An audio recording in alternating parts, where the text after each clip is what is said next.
그, 본 강의에 대한 개요 설명을 드리고 지금 연수 과정을 진행하겠습니다. 그리고 특별하게 이번 강의는 강연 기간 동안에 녹화를 해서 저기 클라우드 서버에서 줌 서버에서 들을 수 있도록 저기 조치해 놨습니다. 원래 본 강의 과정은 녹화가 허락이 되지 않는데 이번에 이제 뮤지가토 센터장님의 간곡한 부탁과 윤정신 강사님이 허락해 주셔서 이번에는 이제 수강생들의 편의를 위해서 어, 과정을 이제 기간 동안에 서버에서 들을 수 있도록 조치했으니까 예, 활용해 주시기 바랍니다. 예, 이제 9시 30분이 됐습니다. 말씀드린 바와 같이 진행을 하고요. 먼저 지금 본 과정에 대한 간단한 안내 말씀을 드리겠습니다. 예, 본 과정은 다중기능연구소 다중기능 상담사 2급 연수 과정입니다. 저는 다중기능연구소 대표 김범수입니다. 반갑습니다. 다중기능연구소 상담사 2급 과정에 참석해 주신 선생님들께 감사드립니다. 본 교육 과정에 대해서 간단한 안내입니다. 다중기능 상담사 2급 연수 과정은 2008년부터 진행된 연수 과정입니다. 벌써 19년 차가 됐습니다. 2008년도에는 다중기능 이론이 막 도입이 돼서 본 연구소 연수 과정이 유일했었습니다. 그리고 본 연구소의 연수 과정은 다중기능 이론을 전공한 유스키 박사를 비롯해서 전문 연구원들과 임정신 교수님 또한 그런 전문 연구원 출신이십니다. 들이 이제 주동이 돼서 진행한 연수 과정입니다. 본 연수 과정은 다중기능 이론과 다중기능 검사에 대한 정확한 이해 증진을 목적으로 개설되었습니다. 지금은 어느덧 많이 정착이 돼서 이론에 대해서 잘들 알고 계시지만은 약간의 오해들이 있는 것 같습니다. 이제 본 교육 과정을 통해서 알고 계시는 거는 더 튼튼하게 또 살짝 오해가 있는 거는 오해가 바로 잡혀지기를 기대합니다. 오늘부터 6일 동안 강의를 맡아주실 임정진 선생님은 선화예고 피아노 전공 음악부를 졸업하시고 숙명여자대학교에서 그런 교육학 얘기까지. 박사, 네, 예, 교육학 박사 학위를 아닙니다. 받으셨, 네. 네. 아, 너무 옛날 얘기요. 근데 오늘 이제 말씀드려서 네, 그랬는데, 네, 선화 얘기까지 하실 줄 몰라서. 예, 예, 예. 오늘 지금 오신 수강생들이 대부분 음악을 전공하신 분이기 때문에 맞습니다. 말씀드렸습니다. 네. 예.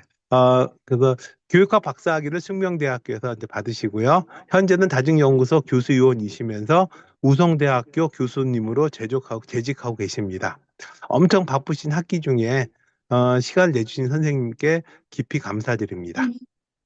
예, 본 강의 실시에 앞서서 간단한 공지사항 말씀드립니다.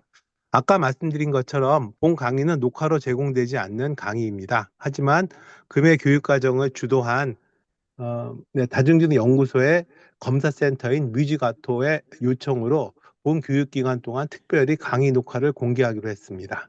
부득이하게 수강이 어려우신 선생님께서는 해당 강의를 줌 클라우드 서버에서 교육기간 동안 수강하실 수 있으십니다. 무지가토를 통해서 5건의 검사가 선생님들에게 제공이 됐습니다. 이 제공된 검사는 다중기능 연구소 홈페이지, 예, 여기에 대한 이제 도메인은 예, 뮤지가토에 문의하시면 알려 주실 것 같습니다.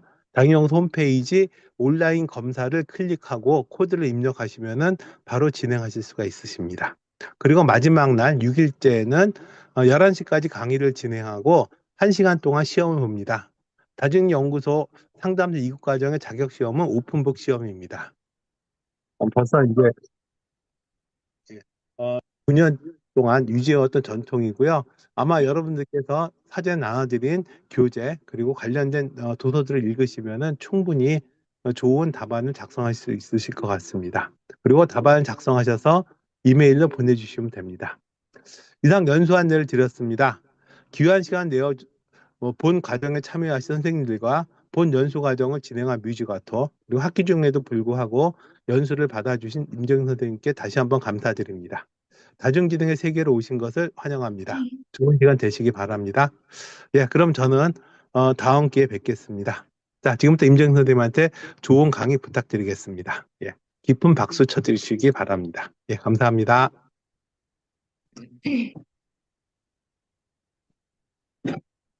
네, 선생님 안녕하세요. 방금 대표님 인사말 오프닝과 함께 소개를 받은 오늘의 강사 임정신입니다. 반갑습니다. 제가 기본적으로 호칭은 다 교육 현장에서 계시는 분이라고 전에 들은 바가 있어서 선생님으로 호칭을 할 거고요. 아마 교사분도 계시고 원장님도 계실 것이다. 이렇게 얘기를 듣긴 했습니다. 제가 아까 순간 당황해서 대표님을 본의 아니게 방해를 드렸는데, 네, 저도 그 예고에서 피아노를 공부했던 사람이긴 합니다. 다중지능 관점에서 제 프로파일상 음악지능이 제일 강점은 아니었던 점을 확인하고, 현재는 제가 좋아하고 잘할 수 있는 일을 하면서 나름 네, 행복한 진로를 실현하고 있습니다. 오늘 우리 선생님들이 아마 뮤지가토 와 함께 일하고 계시는 선생님들이라 전해 들었는데요. 그런 점에서 개인적으로 반갑기도 했고, 그렇지만 너무 오래전의 일이라 전문적인 교육을 받은 기간은 있지만 너무 오래전의 일이라 아직은 뭐 거의 잊고 지냅니다. 그런데 음악을 하고 계시는 분이라는 이유만으로 굉장히 설레이기도 하고요. 그 다음에 제가 굉장히 좋아하는 다중지능 이론, 인간의 그 다름을 이해하는 데 있어서 굉장히 많은 이론들이 있겠지만 그 중에서 여전히 저의 마음을 가장 강렬하게 잡고 있는 게 다중지능, 그 중에 하나가 다중지능 이론이라 할 수 있습니다. 오늘 우리 선생님들이 함께 참여하시는 이 다중지능 상담사 과정은 유아부터 성인에 이르기까지 다중지능의 관점에서 인간을 이해하는 어떤 그런 도구가 될 수도 있고 아니면 조금 포괄적으로 철학이라 이해할 수도 있을 것 같습니다. 자, 그러면 시간이 12시까지 마무리가 되는 거라서 사실은 많지는 않을 것 같고요. 선생님들 다 이 자격과정 지침서는 가지고 계시죠? 네. 그래서 뭐 채팅을 이용해서 소통을 해주셔도 좋을 것 같고, 잠깐만요. 네. 메시지가 있는 것 같아서 확인을 했습니다. 화면은 뭐 사실은 저는 개인적으로 대면 강의를 더 좋아하기도 합니다만 온라인 강의의 편의성도 있고 여러 장소에 계신 선생님들을 함께 뵐 수 있어서 편하긴 한데요. 화면은 열어주시면 감사하고 또 상황상 여는 게 어려우시면 뭐 편한 대로 해주셔도 좋을 것 같습니다. 치우고 자, 오늘 그 선생님들이 아마 저희 상담사 과정 일정을 받으셨을 텐데요.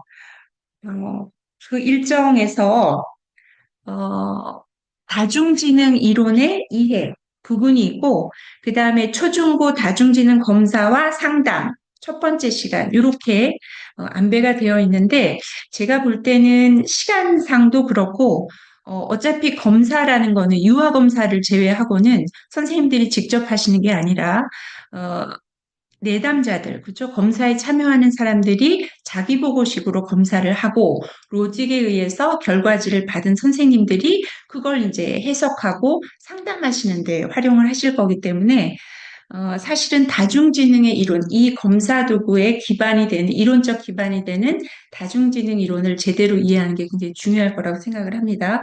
그래서 오늘은 시간상 한 2시간 반도 지금 채 안 남았는데요. 다중지능에 대한 이야기를 마무리하고 그 다음에 2일차 때 초중고 상담 그 검사에 대해서 이야기를 오픈하는 것이 좋을 것 같습니다. 괜찮으시죠? 네. 동의하시면 뭐 1번이나 하트 이런 거 보여주셔도 좋을 것 같습니다. 자, 그렇게 진행할 예정입니다. 네. 그러면 진행을 하죠. 오늘 나눌 이야기는요, 이렇습니다. 다중지능 이야기를 개인적으로 매니아 입장에서 좋아하기도 하고, 또 굉장히 교육 현장에서 소통하는 도구 혹은 깊이 있는 철학으로 다중지능을 충분히 활용하고자 하는 차원에서 뭐 하루 종일 이야기를 나눌 수도 있지만 정해진 시간에 다중지능 이야기를 나누는 데 있어서는 이렇게 구성을 해봤습니다. 도대체 왜 다중지능인가? 그리고 다중지능이란 무엇인가? 그다음에 그럼 어떻게 활용할 것인가? 그런데 제가 사실은 뭐 아까 말씀도 드렸지만 한때 정말 오래전 한때입니다. 음악에 대한 전문적인 교육에 경험이 있는 사람 입장에서 사실은 뭐 음악을 그렇게 막 클래식을 찾아 듣고 이러진 않지만 굉장히 좋아는 합니다. 지금도. 그런데 죄송스럽게도 아무래도 현장이 다르다 보니까 저는 현재 이제 소속은 학과 소속은 유아교육과고요. 저희 학교에는 교육학과가 따로 없어서 그리고 보직으로는 교수학습지원센터 책임 교수로 일을 하고 있습니다. 그래서 전공보다는 이제 교수 대상, 그다음에 학생들 대상의 어떤 프로그램들을 많이 기획해서 운영을 하는데 뮤지가토라는 이게 하나의 프랜차이즈죠. 그래서 히카라는 회사, 뮤지가토 이 브랜드는 사실 이번에 처음 접하게 됐어요. 그래서 굉장히 반가웠고, 뭐 학교 오는 중에도 제가 이런저런 검색을 좀 해봤습니다. 근데 제가 느꼈던 건 뮤지가토, 히카라는 회사에서 아마 핵심 축으로 추구하는 여러 가지 그 컨셉 중에서 뮤지가토라는 프로그램이 있는 것 같은데, 이미 우리 선생님들이 다중지능을 현장에서 활용하고 계신 거 아닌가 그런 생각이 들었거든요. 맞죠? 네, 단순하게 음악을 제가 예전에 배웠던 것처럼 체르니 100번, 뭐 30번, 40번, 이런 식의 우리 부모 세대에 배웠던 그런 과정이 아니라 아이들의 마음을 읽어주고 음악을 통해서 음악을 베이스로 하되 예술적인 어떤 통합 교육을 지향하는 그런 프랜차이즈 브랜드라고 제가 이해를 했습니다. 맞나요? 그런가요, 선생님? 우리 엄선아 선생님이 예쁜 얼굴로 화면 보여주실 때 맞으면 하트 좀 보여주시겠어요? 맞나요? 네. 감사합니다. 그래서 뭐 블로그도 좀 보고 하다 보니까 우리 선생님들 이미 다중지능을 어느 정도 이해하고 활용하고 계신 분들이다 하는 생각이 들었고 그렇다면 왜 참여하고 계시는지 대면 강의라면 조금 자유롭게 이야기를 들어볼 텐데 시간 관계상 이런 것 때문에 필요하시겠구나. 지금 잘 활용은 하고 계시지만 조금 더, 뭐 이제 자격증 과정이니까요. 필요해서 참여하신 거라 생각을 하고 우리 선생님들과 함께 좋은 이야기 나눠보도록 하겠습니다. 자, 먼저 왜 다중지능일까? 사실 제가 봤을 때 이 예술 통합 교육으로서 아이들에게 음악을 가르치는 데 교육을 하는 데 있어서 아이들과 소통을 하는 걸 굉장히 중요하게 생각하는 컨셉인 것 같아요. 너무, 네, 너무 감동적이고 굉장히 훌륭한 접근이라고 생각을 합니다. 그래서, 어떻게 음악 교육의 다중지능의 그런 그 어떤 철학이나 컨셉을 가지고 접근할 생각을 하셨을까 하는 좀 그런 놀라움이 있었고요. 뭐, 오래된 얘기지만 저도 그 이전에 그 프레벨이라는 회사에서 교육 전문 법인에서 오랫동안 슈퍼바이저로 일을 했었는데 그때도 이제 교사 교육을 많이 했었죠. 근데 저는 그때 이제 영어 교육을 담당하고 있어서 석사는 뭐 퇴소를 했습니다만 그래서 이 다중지능과 영어 교육을 접목시켜서 굉장히 또 좋은 결과를 얻어내기도 했었거든요. 근데 음악 교육의 다중지능을 접근시켰다는 건 굉장히 흥미로운 것 같습니다. 현장에서 당연히 반응도 좋을 거라고 생각을 하고요. 자, 인간의 다름을 이해하는 굉장히 많은 이론들 중에서 왜 다중지능인가 하는 부분입니다. 사실은 그거는 심리학적으로 접근하자면 좀 이야기가 깊어질 것 같고요. 이미 선생님들이 잘 알고 계실 거라 생각을 하는데, 아까 대표님도 얘기하셨지만, 뭐 리뷰 차원으로 확인하셔도 좋을 것 같다는 생각이 듭니다. 이 시간을. 자, 한마디로 정리를 하면은요, 아이들마다 각기 다른 잠재력을 가지고 있다고 우리가 알고 있죠. 우리 선생님들은 뮤지가토라는 프로그램을 운영을 하시면서, 원을 운영하시면서 아이들이 음악 교육을 통해서 아이들이 가진 잠재력을 찾아줍니다. 뭐, 이런 멘트도 있었던 것 같아요. 정말 대단한 그 컨셉이라 생각을 하고요. 기본적으로 왜 다중지능인가를 한마디로 정리를 하자면 이렇습니다. 개인, 이제 우리는 주로 아이들을 대상으로 하니까, 아이들마다 가진 각기 다른 잠재력을 발견하고, 그걸 아이들 스스로 발견하기는 어렵습니다. 그렇죠? 그런데 간혹 그걸 스스로 발견하는 아이들이 있어요. 그래서 그것만 바라보고 그것만 찾는 아이들이 있다는 거죠. 이미 유아기에. 그런데 그런 아이들을 우리는 보통 뭐라 그래요? 영재라고 얘기를 하죠. 왜냐하면 또래와 다른 굉장히 많은 그런 집중력과 또 그 발현성 같은 걸 보여주기 때문에 그렇지만 통상적으로 일반적인 아이들을 봤을 때 각기 다른 잠재력을 가지고 있음에도 불구하고 그걸 발견하기는 어렵다. 누가 도와줘야 되느냐? 어른인 우리가 도와줘야 된다 하는 거죠. 잠재력의 발견한 데서 끝나는 것이 아니라 우리 선생님들이 지금 현장에서 하고 계시는 그 일, 그렇죠? 성장을 통해서 뭘 해요? 행복한 진로를 도와주자. 그러니 다중지능에 한번 주목해 보십시오. 그런 이야기를 많이 하거든요. 근데 우리 선생님들이 사실 진로 강사도 아니고 진로라는 이야기가 조금 멀게 느껴지실 수도 있지만 사실은 진로는 평생교육의 관점에서 볼 때 진로교육이라는 건 한 개인의 일생을 다루는 겁니다. 그렇죠? 그러니까 선생님들이 지금 아이들에게 음악 교육을 해주시는 것도 어때요? 이 아이를 전공생으로 키우려고 하시는 건 아니잖아요. 그 중에 만약에 음악 분야의 잠재력을 큰 걸 가지고 있다면, 그래서 흥미와 재능을 발견했다면 그쪽으로 더 키워주기도 하시겠지만, 기본적으로 다양한 프로파일을 가진 아이들에게 음악 교육을 통해서 예술적인 소양, 그쵸? 그 다음에 여러 가지 다양한 체험 활동을 통해서 그 아이가 가진 잠재력도 저희가, 발견시켜주고 성장시켜줄 수 있습니다라고 하는 게 아마 우리 선생님들의 가장 큰 어필이 아닐까 생각을 합니다. 그래서 진로라는 이야기를 중간중간에 하게 될 것 같고요. 진로라는 건 단순히 중고등학교 선생님들의 진로 지도 차원이 아니라 한 인간을 평생 학습자로 키워내는 데 있어서의 그 관점에서 평생 교육의 관점에서 좀 진로를 바라보셨으면 좋겠다 생각을 합니다. 그래서 왜 다중지능이냐? 한마디로 정리를 하면 잠재력의 발견과 성장을 통해서 그 아이가 행복한 진로를 펼칠 수 있도록 도와주는 것. 그래서 다중지능에 주목해 보십시오. 이런 이야기를 하고 싶습니다.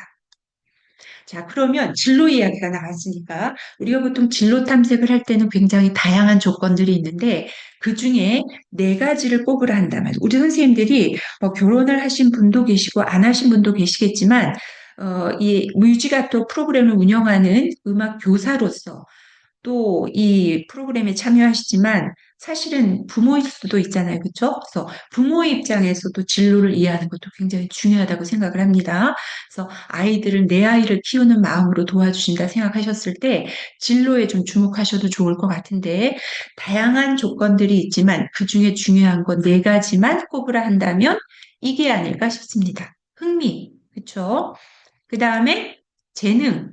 보통 이 흥미, 재능을 합쳐서 우리가 적성이라고 이야기를 합니다. 그 다음에 성격, 그리고 가치관, 이 네 가지를 꼽습니다. 그래서 보통 우리가 살아가다가 나름 발달 단계에 맞게 진로 교육이 이루어져야 되는데 사실은 선생님들이 하는 그 교육도 행복한 진로를 위한 어떤 과정에 있다. 이렇게 이해하셔도 좋을 것 같습니다. 그런데 발달 단계에 맞는 진로 지도가 잘 이루어지면 좋겠는데 그럼에도 불구하고 그게 사실은 녹록지 않다는 거죠. 그렇죠? 부모님들의 방해도 꽤 적지 않고요. 선생님들이 상담을 하다 보면 좀 부딪히시겠지만 그래서 흥미, 우리 아이가 뭘 좋아하는지 그 다음에 재능, 우리 아이가 뭘 잘하는지입니다. 그래서 좋아하는 것과 잘하는 것이 합쳐진 개념이 적성이다. 이렇게 볼 수가 있거든요. 그래서 우리가 보통 흥미, 적성 이렇게 이야기하는데 저는 분명하게 나눠서 흥미, 재능이라고 구분을 합니다. 그 다음에 성격이란 건 뭘까요? 이 아이는 어떤 상황에서 편안함을 느끼는가입니다. 그래서 선생님들이 잘 알고 계시는 아이들을 이해할 때 막 MBTI 같은 거 많이 보시죠, 그렇죠? 사실은 이론적인 전문가 입장에서는 좀 이론적인 부족함을 많이 느끼는 부분이라서 그런데 MBTI가 워낙 대중적으로 많은 힘을 얻고 있기 때문에 정리를 잘하고 있잖아요. 그래서 사실은 학자들 입장에서는 MBTI 검사나 MBTI 이론 같은 경우는 조금 한 단계 띄워놓고 보기도 합니다. 뭐 간단히 이야기를 하자면 성격이라는 건 좋은 성격도 있고 나쁜 성격도 있다고 우리가 보통 설명을 하는데 MBTI 보시면 다 좋은 성격이죠. 나쁜 성격이 없습니다. 또 어찌됐든 성격하면 대표적으로 떠오르는 것이 MBTI라서 좀 언급을 해봤고요. 성격이라는 거는 우리 아이가 어떤 상황에서 편안함을 느끼는가. 쉽게 말하면 E와 I로 설명을 한다면 사람들과 막 어울려서 활달하게 뭔가를 하는 걸 좋아하는가. 아니면 혼자서 뭔가 깊이 있게 꾸준하게 하는 걸 좋아하는가. 이런 걸 이제 나눠볼 수가 있죠. 선생님들도 아이들의 소통의 도구로 다중지능을 활용하실 때 이 아이에게 음악을 하나의 스킬이나 테크닉으로 접근하는 것이 아니라 어떤 예술적인 소양으로 접근을 하신다 했을 때, 아, 이 아이가 뭘 좋아하고 뭘 흥미롭게 느끼는지 이런 게 굉장히 중요하잖아요. 그런 걸 파악하는 게. 그런데 그 와중에 이 아이가 혼자 하는 걸 좋아한다던가 여럿이 어울려서 할 때 잘 참여를 못하는 것 같아. 그랬을 때 이 아이가 좀 사회성이 떨어지나?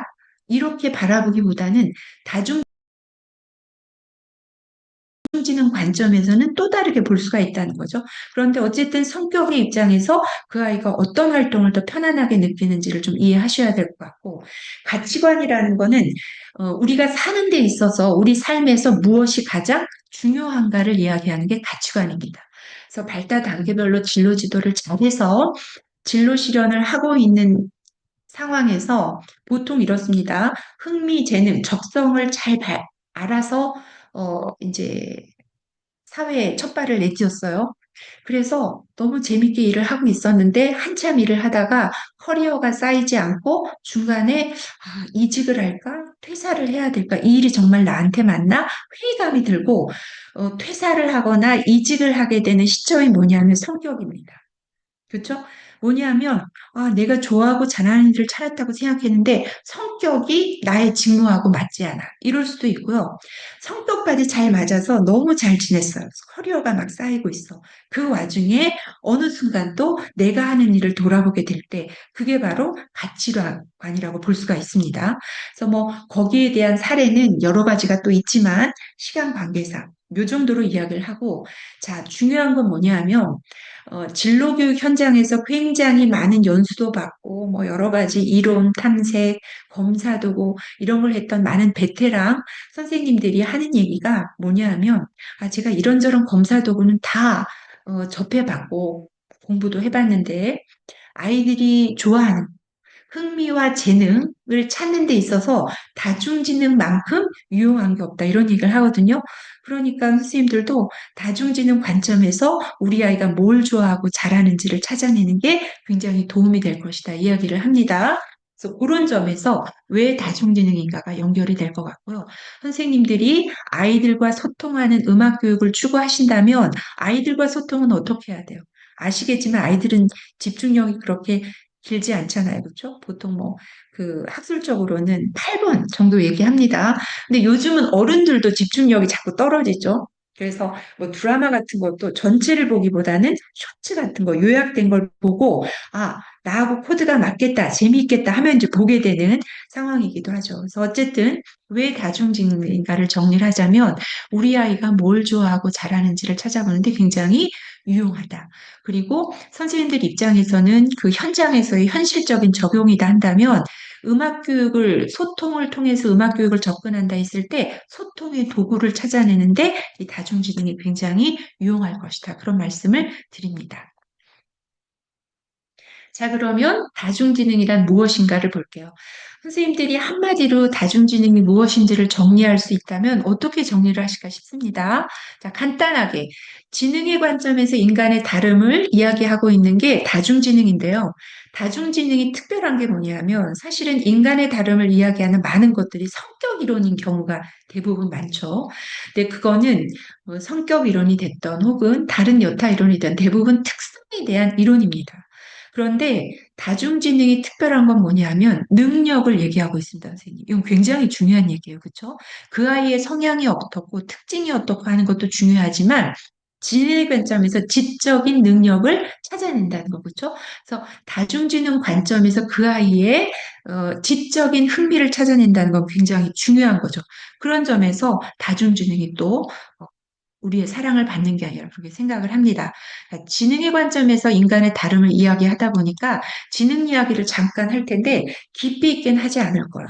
그러면 시간이 많이 휙 지나가기 때문에. 근데 우리가 보통 현대 지능의 연구하면 뭐 20세기 초반을 얘기합니다. 그게 IQ 검사가 개발된 시점을 얘기하는 거죠. 우리 선생님들도 학교 다닐 때 IQ 검사 한두 번은 다 해보셨죠, 그렇죠? 그래서 다 IQ가 높게 나왔을 거라 생각을 하는데 IQ라는 거는 사실 근대 이제 시민 교육이 필요해지면서 사실은 많은 아이들을 한 곳에 모아놓고 정해진 커리큘럼을 가지고 일관되게 교육을 하는 그 과정이 필요했다는 거죠.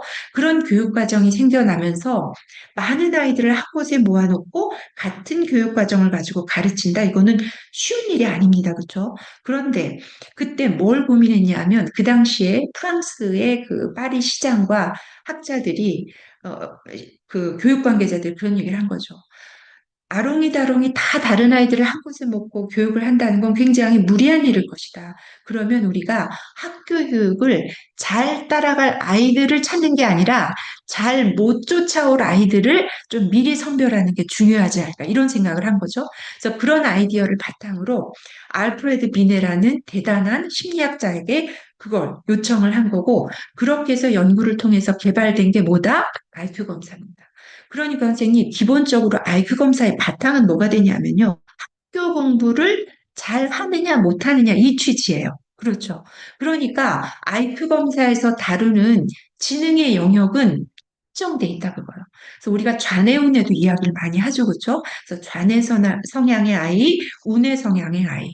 그런데 좌뇌 성향의 아이가 바로 IQ 적인 관점에서 어, 학교 교육 적응도 잘하고 이런 아이들이 이제 IQ가 높게 나오는 거죠. 그러니까 사실은 20세기 교육만 해도 IQ 검사를 해서 IQ 검사가 높게 나오면 이 아이는 똑똑한 아이, 그리고 학교 공부를 당연히 잘하겠죠.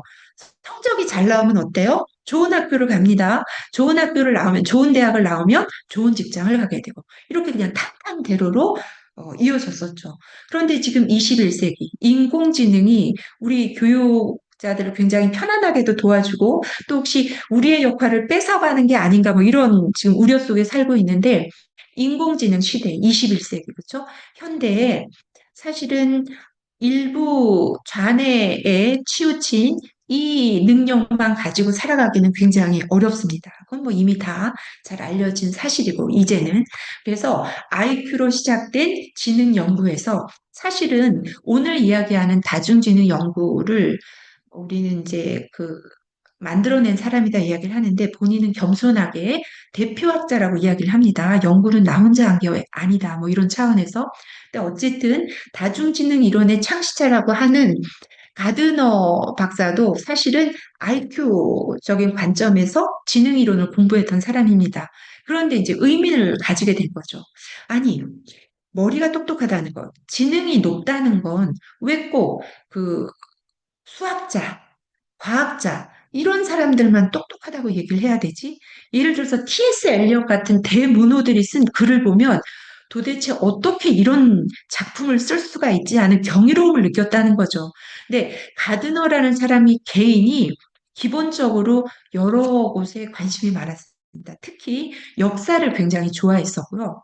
그리고 인간에 대한 관심도 많았겠죠. 음악 교육도 또 받았었고 그러다 보니까 다방면에 관심이 많았던 게 어쩌면 왜 지능은 이렇게 일부분만 우리가 똑똑하다고 얘기해야 되는가에 대해서 의문을 가지기 시작한 그런 또 배경이 될 수도 있을 것 같습니다. 어찌됐든 거기에 의문을 가지기 시작하고 분명히 어떤 다른 지능의 흐름이 있지 않을까를 연구해서 나왔던 게 사실은 IQ가 높으면 성공할 거라고 생각했는데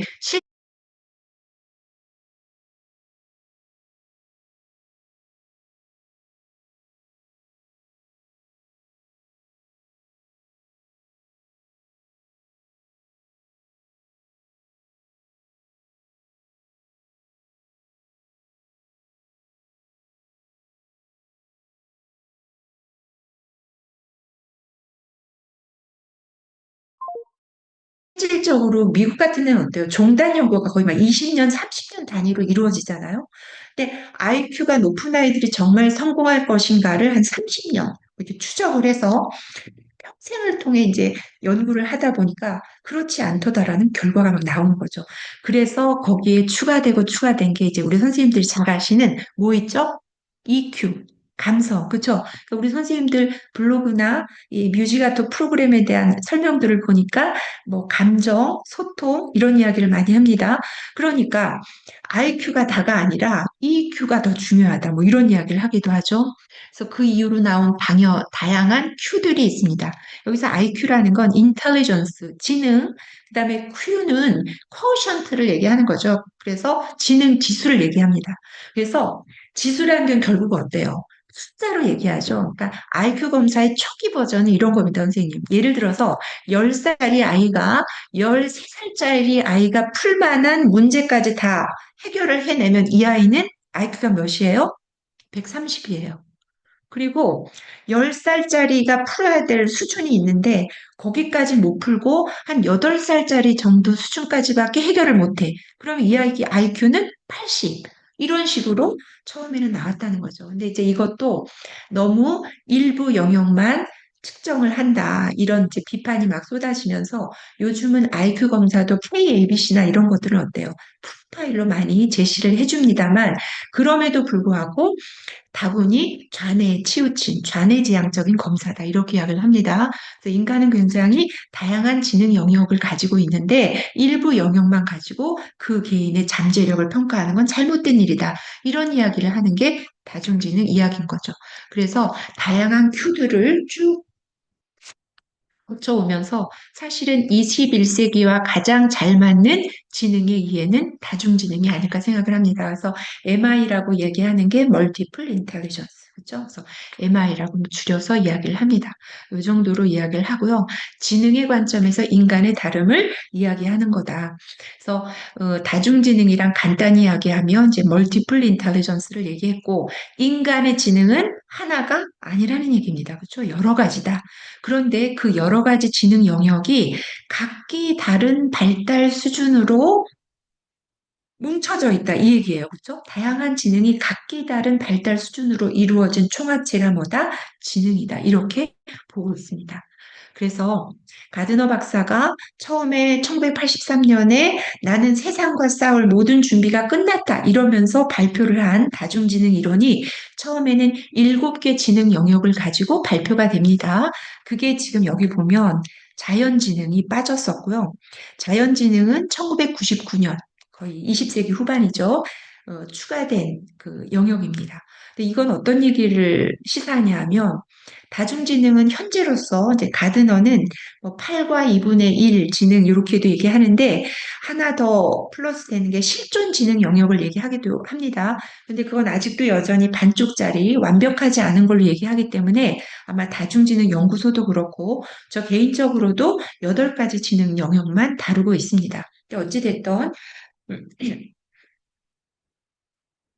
연구를 통해서 자연지능 영역이 추가됐다는 얘기는 뭐냐면 앞으로 점점 더 많은 지능 영역이 추가될 수 있다. 뭐 이런 걸 전제한다고 볼 수가 있죠. 근데 어쨌든 현재로서는 8가지 지능 영역을 이야기를 합니다. 그런데 보면 선생님 제가 칼라를 굉장히 다르게 지능을 표기해 놨죠. 그거는 뭐 강조하는 차원도 있지만 예쁘라고 했다기보다는 이 지능이 가지는 특징들이 있습니다. 특별히 뭐에 민감하고, 그쵸? 뭐에 그 흥미와 재능을 보여주는 그 특징들이 선생님들 혹시 색채 심리학이라는 거 아시죠? 아마 접해보셨을 거예요. 그래서 그 색채가 가지는 특징, 그런 색을 좋아하는 사람의 특징들은 이렇더라 하는 것들과 매치시켜놔서 그렇습니다. 그래서 언어 지능의 상징 컬러는 이렇고, 음악 지능은 이렇고, 아무래도 컬러를 제가 100% 완벽하게 구현이 안 되기 때문에 비슷한 색깔로 제시를 하고 있습니다. 그래서 오늘은 8가지 지능을 다룰 것이다. 말씀을 드리고요.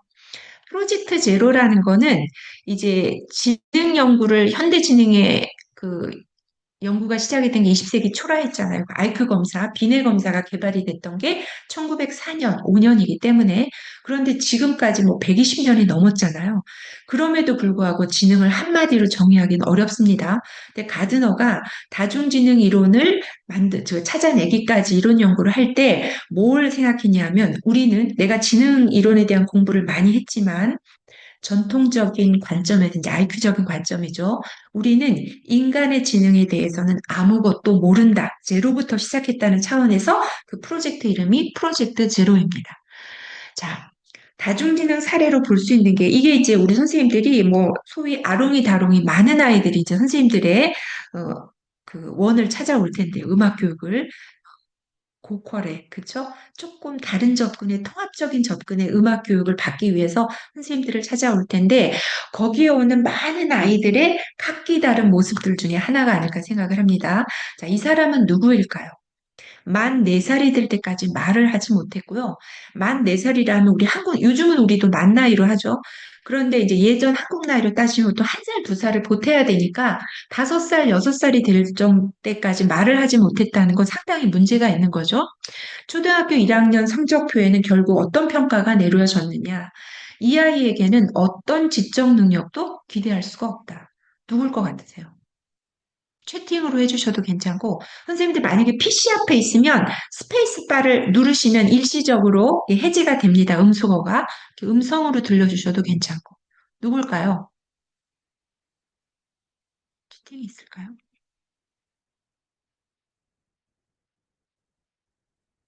어, 네. 정답 얘기하셨고요. 아인슈타인입니다. 에디슨도 얘기하셨는데 에디슨도 다분히 이쪽 과죠. 그렇죠?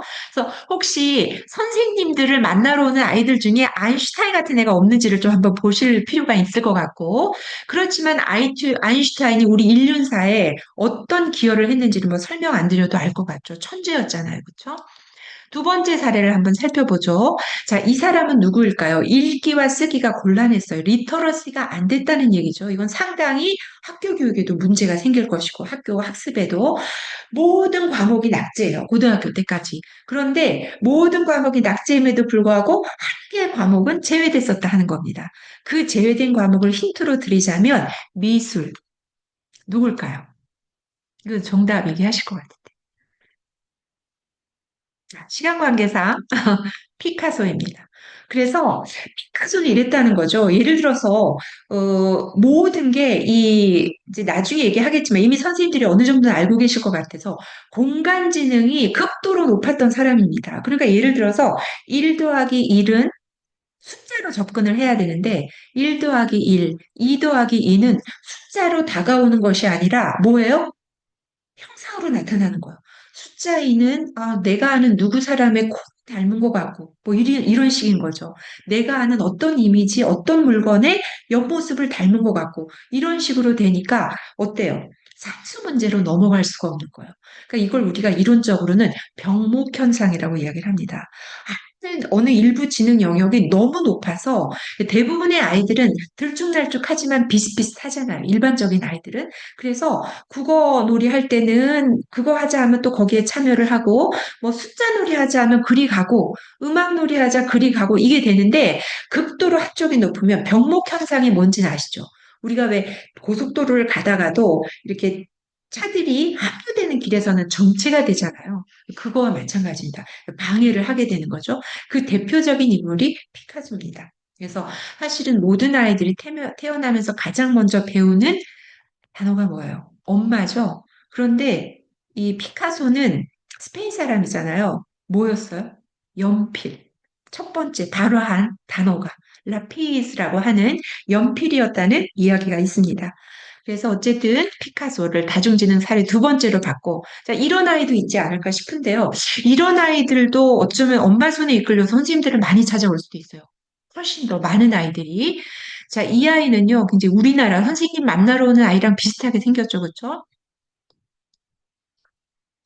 색채의 마술사라는 닉네임을 가졌던 핑리안이라는 말레이시안 아이인데요. 아마 아시고 계시는 분도 계실 거예요. 이 옆에 그림이 이 아이가 6살 때 그렸던 그림입니다. 놀랍지 않으세요? 봤을 때 색감, 구도, 배치 이런 것들을 봤을 때 예사롭지는 않습니다. 근데 더 놀라운 건 뭐냐면 이 아이가 6살 때 이 그림을 그릴 때까지 한 번도 정식으로 우리 선생님 같은 전문가를 만나서 그림 공부를 한 적이 없다는 거예요. 놀랍죠? 더 놀라운 건 이 아이가 어때요? 정상적인 발달 과정을 가지는 아이가 아닙니다. 자폐, 스펙트럼이라고 하죠. 자폐 아동이었어요. 그런데 어머님이 집에서 이제 이 아이를 케어하다 보니까 그림 그리는 걸 좋아하는 거예요. 물감. 그래서 아이가 좋아하니까 그런 걸 계속 끊임없이 그림을 그려내고. 그러니까 이게 미국의 학은 경매 시장에서 10달러에 판매됐던 그림입니다. 그러니까 이 그림이 가지는 스토리가 더 또 가치를 올리기도 했겠지만. 그래서 이 친구가 여기 보면 2002년도에 6살이었으니까 지금은 이제 성년이 됐겠죠. 그래서 제가 얼마 전에 그 작년인가 PR이라는 친구가 궁금해서 한번 검색해서 들어가 봤어요. 지금 홈페이지도 나와 있고 지금도 이런 그림 활동을 하면서 아주 행복하게 자기의 진로를 실현하고 있습니다. 그래서 어쨌든 이런 걸 봤을 때 도대체 그 가드너가 의문을 가졌던 게 이거죠. 아니, 자폐아라면 어떤 성향을 일상에서 보이는지 짐작하시죠? 선생님 잘 아시죠? 그렇죠?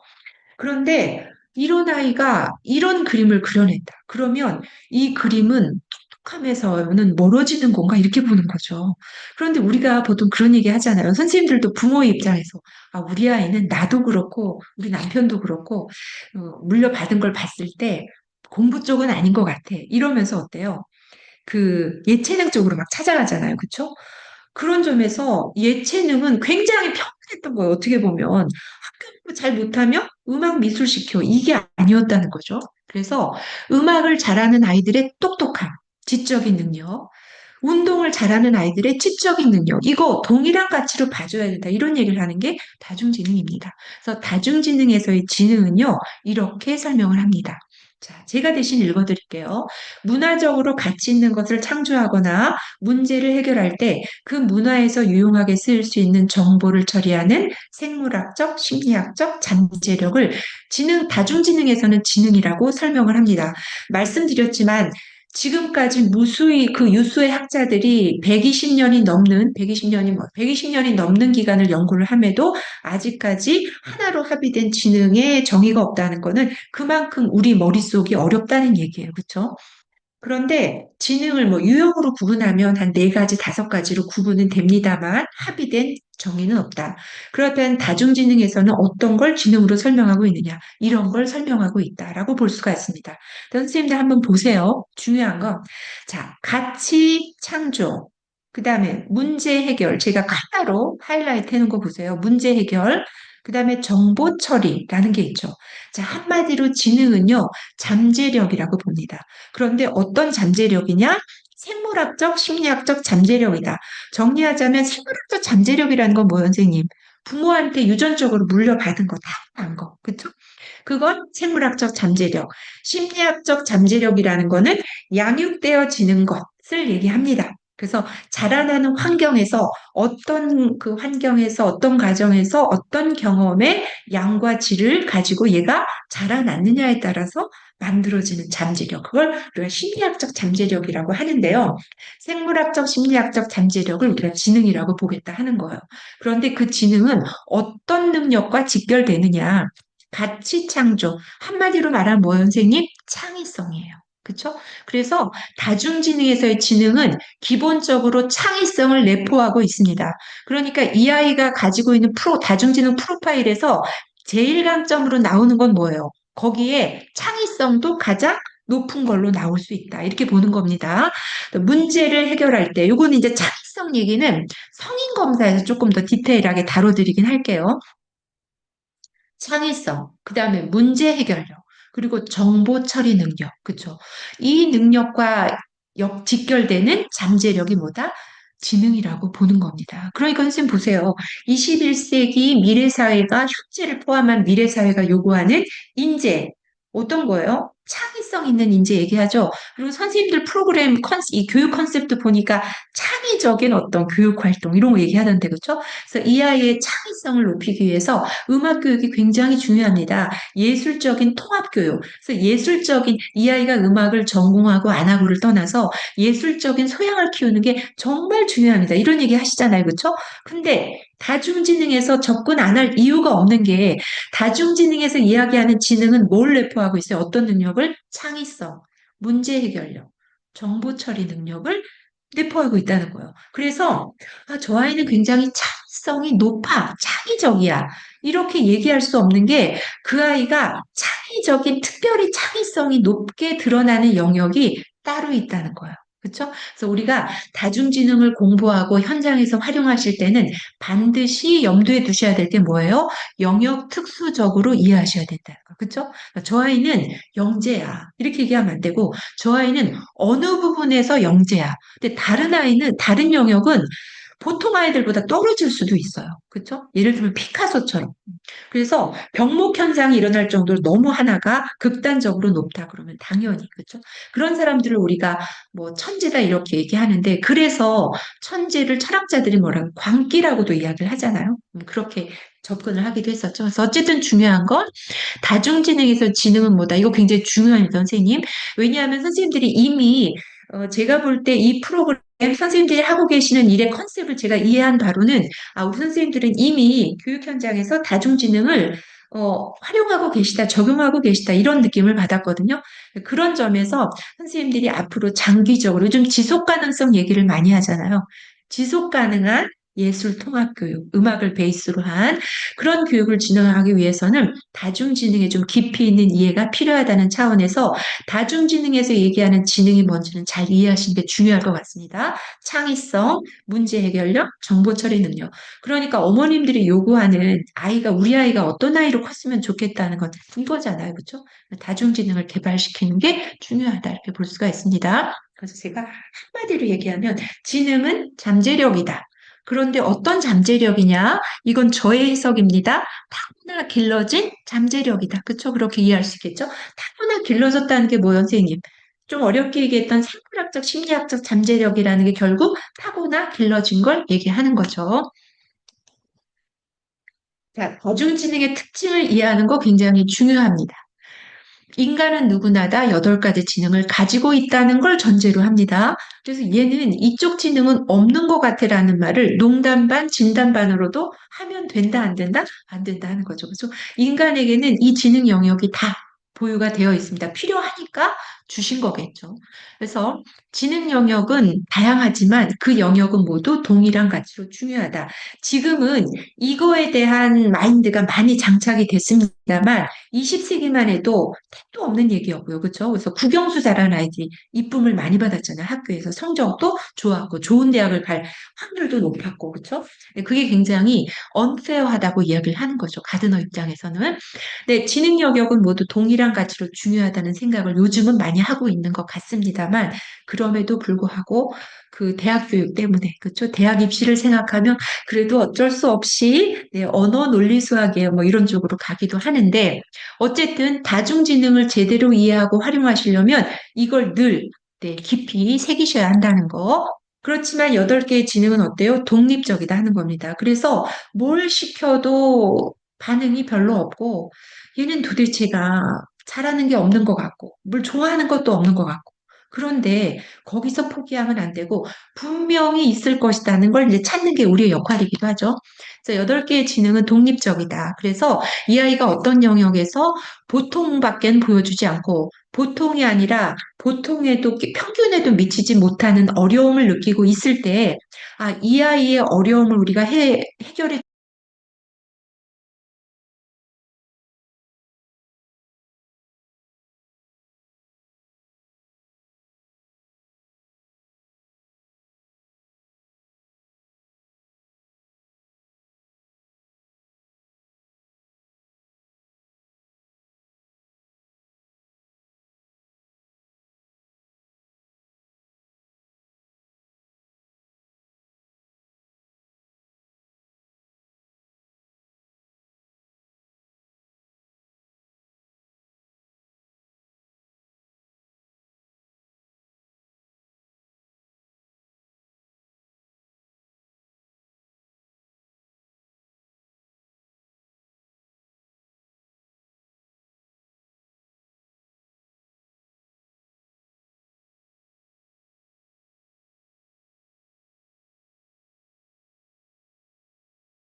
또 도와주기 위해서 이 아이가 이거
그